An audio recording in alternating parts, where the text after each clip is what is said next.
Wow, tanggalin natin to sa ibabaw. Ooh. Tapos itong ating Hansel na walang palaman. Nagdurog siya. Ayan. Kuha lang tayo ng maliit. Nadurog yung ating Hansel. Okay. Nadudurog yung Hansel. Wala ako ng durog-durog na yung Hansel. Ito na.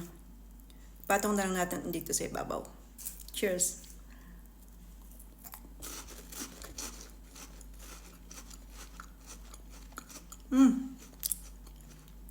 Masarap nga!